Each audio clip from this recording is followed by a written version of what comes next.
get started, I want to remind our audience that next time on Tool Time, we have some very special guests.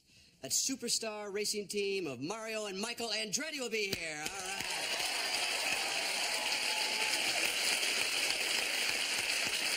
I'm very excited to have my racing heroes on the show. It's hard to imagine you getting so jazzed up about racing the way you drive. He drives like an old woman in a church parking lot. Watch out for the speed bump. I drive defensively, Tim. You dress defensively, Al. My mother gave me this shirt. Why, did she outgrow it? No. Anyway, let's get back to our salute to lubricants. For this demonstration, we've split this straight six-cylinder down the middle. Tim, my mother has very fine taste. Her shirts look nothing like this. Right, Al. Anyway, try to imagine, if you will, that my fists are pistons. All right, Al? Close up the engine. Gladly, Tim. Oh! Okay, let's try to start this engine. Ringer. Ringer. Ringer. Well, it won't start. That's because the pistons are stuck. Just like they were last year during the NBA playoffs. But they will move if they're lubricated. That's if the oil pump is pumping oil through the system, the pistons will move. So, let's open the engine up and show them how the oil gets in there. Grab the oil and open me up. Al? Here it is, of course, motor oil. Well, gee, I wouldn't want to get any of this on my nice shirt my mother gave me. I better go change before I let you out. Come on, open this up. Al! Al!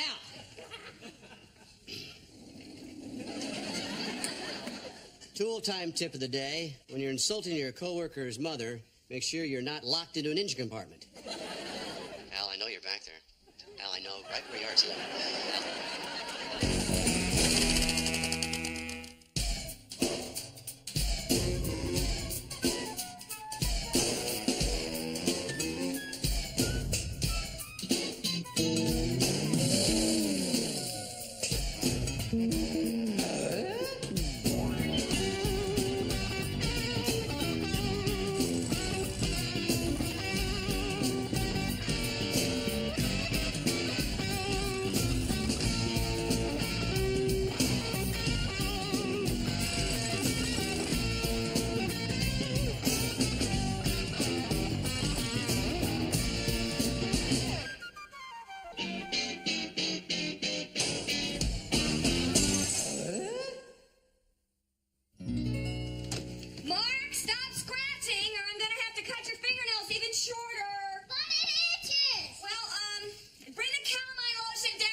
Never had chicken pox, and I don't want Mark to give them to him, so he's going to have to move out for a few days. Well, I've never had chicken pox either. I think I'll just go pack my bags and check into a nice hotel. Yeah. You stay right where you are. I want you to get him. Did you kiss your brother like I told you to? Oh, yeah, we're getting married next Tuesday. I wish you would be nicer to your brother. You know, he's probably the only little brother you're ever going to have. In fact, I guarantee you he's the only one you're ever going to have. So here, just take this juice to him. And you better be sick when you get up in the morning. Hi, baby. Oh, hi. Where are my bags over here? You gotta leave.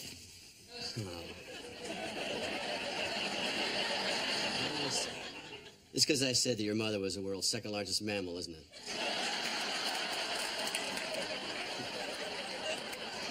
I never heard that. I never said it. Remember that fever that Mark had last night? Flu? It's chicken pox. Ooh. There are germs everywhere. Don't touch that. Oh. I can't get sick. The Andretti's going to be on Tool Time. We'll go to my mom's. No. A hotel. Well, check with Al before you do anything else. Why? Well, when I called to warn you about that, he said that you could stay at his apartment. Stay with Al. That's a good one. Well, I told him that you'd get back to him. You didn't just say no? I didn't know what to say. He was really being sweet. Called you his roomie. Oh, man. Well, you know, he said he wanted to do something nice because of that lubricant thing that he did to you, and please don't explain that. What? That's Mark. Don't let him get near you. Go on, go on, go on, go on. Mark, I gotta go away for a couple of days. Feel better, buddy. Thanks, I'll miss you. I miss you too, buddy. Hey, Wilson. Heidi ho, Tim. Smells like you're barbecuing. Mm-hmm. Smells good. Hamburgers, hot dogs, chicken. No. Today we're having some grilled grasshopper and cricket kebabs. I got the recipe out of my survival newsletter, Aftermath. I'll be gone a couple of days. Mark got chicken pox, and I've never had them. So Can I ask you a question? Throw another bug on my Barbie, Tim. Al wants me to stay at his apartment, and I really don't want to. But if I say no, I'm going to hurt his feelings. I don't want to do that, so I guess I'm going to have to stay there, right? Well, Tim, your feelings are important too, right? Yeah. Well, then you should tell Al exactly how you feel. You know what they say? Honesty is the best policy. All right. I'll just tell him the truth. I mean, guys don't lie to each other. I'll just say I don't want to stay there. He'll understand that. Thanks, Wilson. Oh, you're welcome. Now, if you'll excuse me, I have to scrounge up an appetizer. Hi, Tim. Al, what are you doing here? Talk about timing. I was just coming up the driveway, and Joe was coming down with your bag, so I put him in my station wagon out front. God, I really appreciate that, Al. Oh, and, hold on. Here, Look, I had this made specially for you, this key. It's got your initials on it. Al, I don't want to stay with you.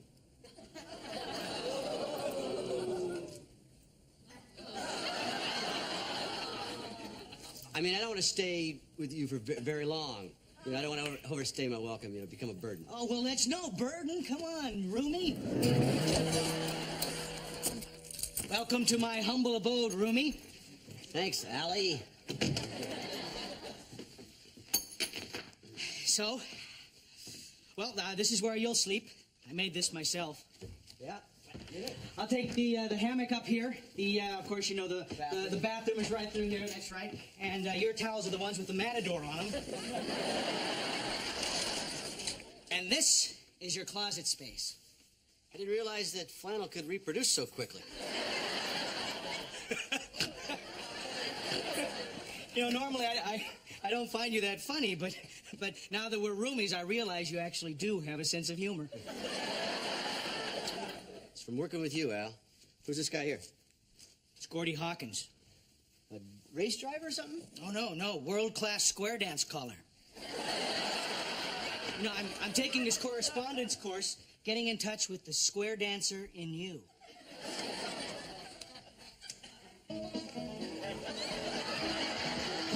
Well, join hands, circle the left, just circle the left. Around, kick those feet up off the ground. Make it quick, Jim takes soon, man, take dick. Promenade, go around the ring, just promenade, go 2 by 2 till you get back home. Oh, hello, Cynthia. Hi, Al. Who's at the door? Oh, I'm sorry. I didn't know you had company. I know. Cynthia, please, I would like you to meet Tim Taylor. This is the man that I work with. Hi, Cynthia. How are you? Oh, you're the one who assists Al on his show.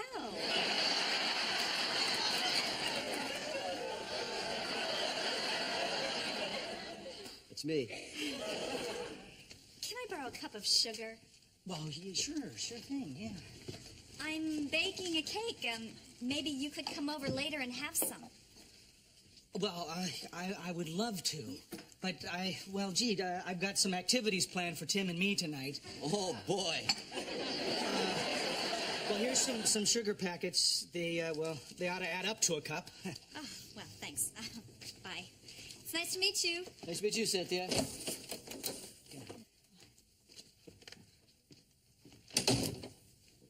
Great, Al. What's the matter with you? What? She invited you over. She doesn't want to bake a cake. She wants to sample the Al dessert tray. I know that, Tim. It's just that she's on the rebound. She's vulnerable. I don't want to take advantage of that. Oh, Al, it's not like a beautiful woman stops by your apartment every day. Actually, she does. Hey, partner, I'll tell you what. Why don't we go down to Big Mike's, get ourselves some burgers, have a beer. Well, no. Listen, this is our first night together. Come on, partner. They got that big widescreen TV they just put in. Well, I got a roast in the crock pot, and I have some great entertainment lined up. I have a tape that I think you're going to like. Roadrunner, Terminator, Stooges? Even better.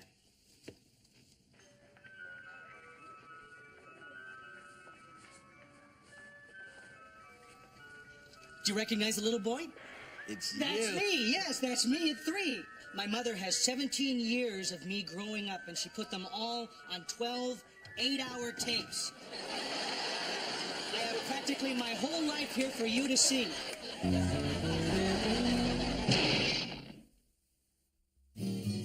Mom, can I have some ice cream? For breakfast? Please, I'm really itching. Tell no one. Hi, Dad. Feel better? Kind of. Hi, honey, is this the jacket you wanted? Oh. I guess I should kick you out of the house more often, huh? If I ever say it's hard living with you, just say one word. Ow. Is that bad, huh? His mother recorded his whole life on videotape. Last night it was 3 hours of muskie fishing with Uncle Phil. Do you know that in the 7th grade, he built a replica of the Washington Monument with popsicle sticks? Well, lots of kids do stuff like that. It was life-size! Last night it was Al the early years. Tonight, puberty. Starring Al. Poor baby. You look exhausted. I don't think I've slept for 20 minutes. You've never heard snoring like that. Want to bet? I don't snore.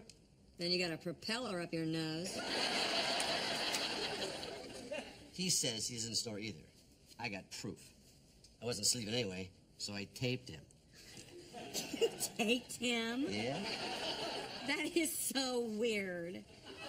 I think it's time for you to move into a hotel. I'll join you there. I'll go to the Barclay. Meet me there. Okay. Check with Wilson and see if he can stay tonight. Wilson? Yeah, he's coming over to stay with Mark while I go to the drugstore. Bye. Bye. We're pretty darn excited here in Tool Time. To wrap up Auto Week, I've invited some very special guests here. We caught them at Michigan International Speedway, trying out a new motor for the race car. Please welcome the superstar father-son racing team of Mario and Michael Andretti.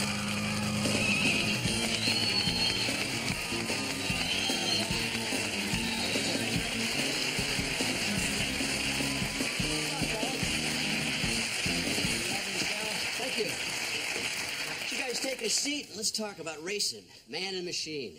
Man and machine, the ultimate relationship. Of course, not as important as the father and son relationship. Or the sucking up to the guest relationship. Let's talk about race cars for a minute. This is what every man dreams about at night. It's what I dream about, Tim. Blows that theory. Tell me, Mario, what's the toughest thing about taking a race car around a track at 180 miles an hour? Just in the radio.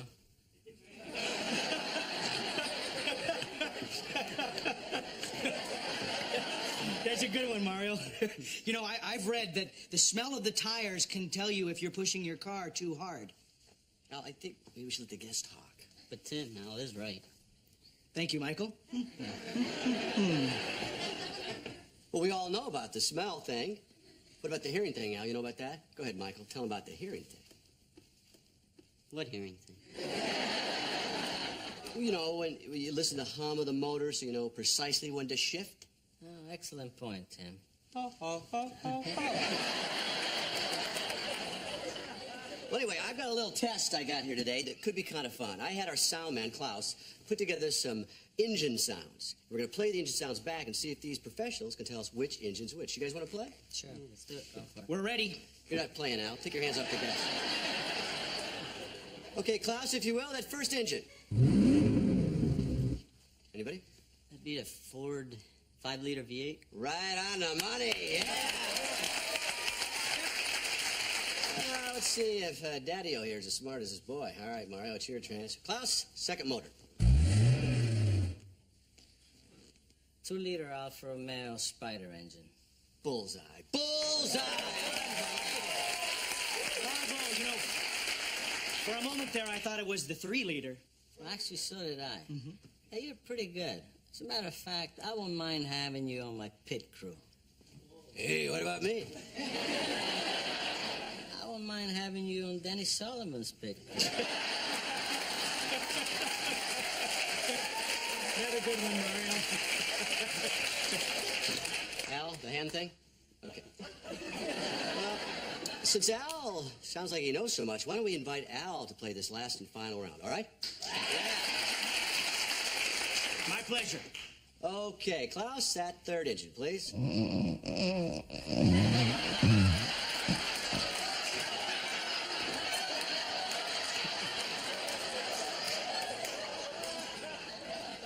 I don't know what that is. Sounds pretty rough. Yes.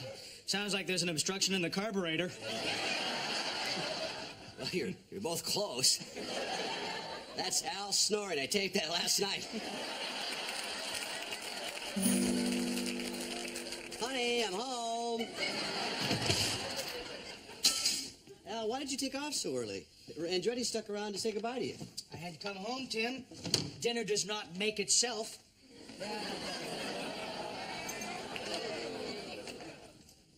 Al, I hope you're not upset, but I was thinking it might be a good idea if I skipped dinner and just went to a hotel.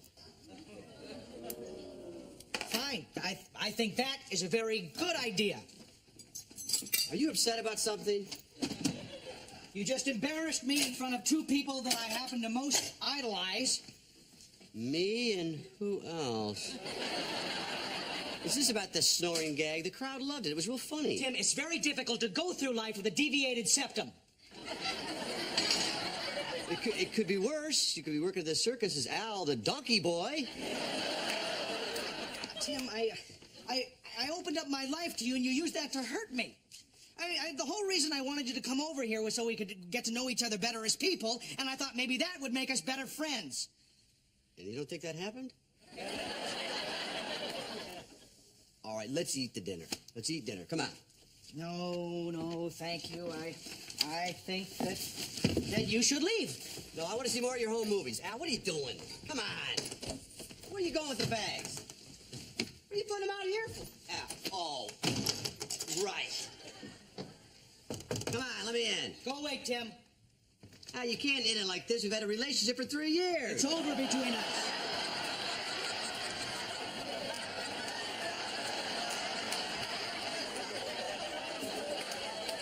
Al, open the door. No!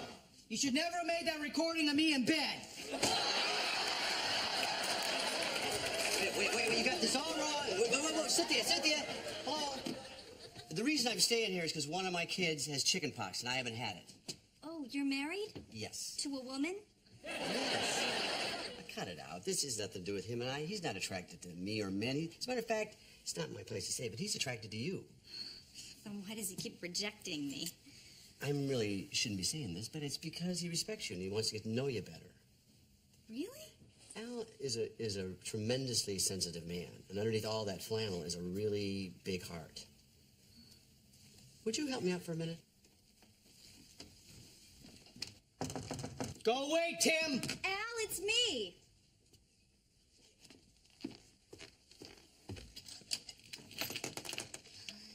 Aha! I was opening the door for Cynthia, not for you. Al, Tim said some really sweet things about you. I didn't even tell her all of them. Remember the time at work? We had the lathe going. I got my tie in it. Tim. No thought of his safety. Yanks me out, saves my life. And the router had a router going. Safety broke. Tim. Goes over a table. He saves my life pulling the plug out. Really? And there's more. Do you remember the time you jumped in front of that speeding semi-truck Tim. and saved the elderly nun?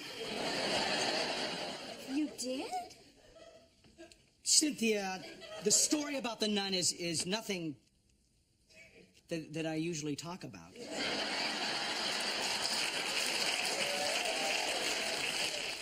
And he wouldn't because he's so modest. I'm sure he doesn't want me to tell you this, but without Al, I couldn't do Tool Time.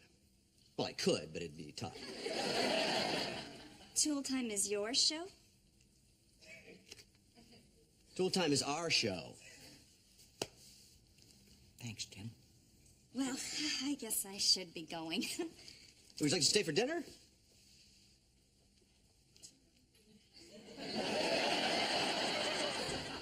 Would you like to stay for dinner? That would be lovely. I'll get the cake I made for dessert. Great. I'm sorry, was that router bit pushing it? Oh, no, that was a nice touch. The nun was pushing it. Yeah. Anything I can do to help? I think I'm gonna get out of here. Oh, well, listen, you could stay the night. I think in the interest of our friendship, I better skedaddle, all right? You two have a good time and enjoy your dinner. We will.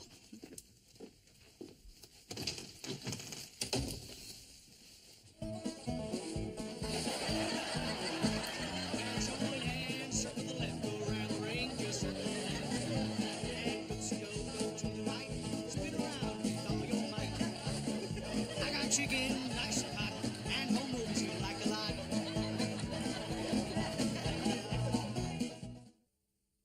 I'm so glad Mark is finally better. I was exhausted.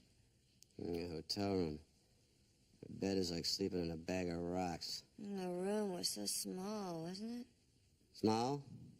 So small that mice were hunchback. So small. Put my key in the door, it went through the window. So small, all you could order was condensed milk. I had a folding toothbrush. It was so small, there's no room for complaint. But seriously, Tim. We better go upstairs before we go to sleep. Oh? Help me up.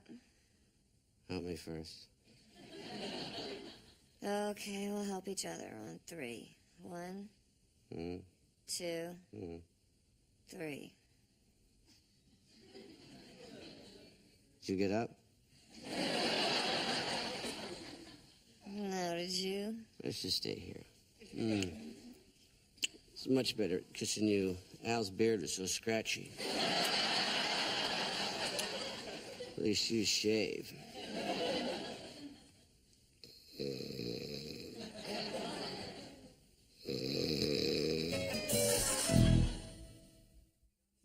Al, as you know, it's Auto Week here on Tool Time, and we're celebrating our salute to lubricants. That's right, transmission fluid, grease, oil, gunk. Al, do you suppose if Ricky Ricardo from the old Lucy show had oil, he would have called it a Bob Lubricant? They're getting worse, Tim. Yeah.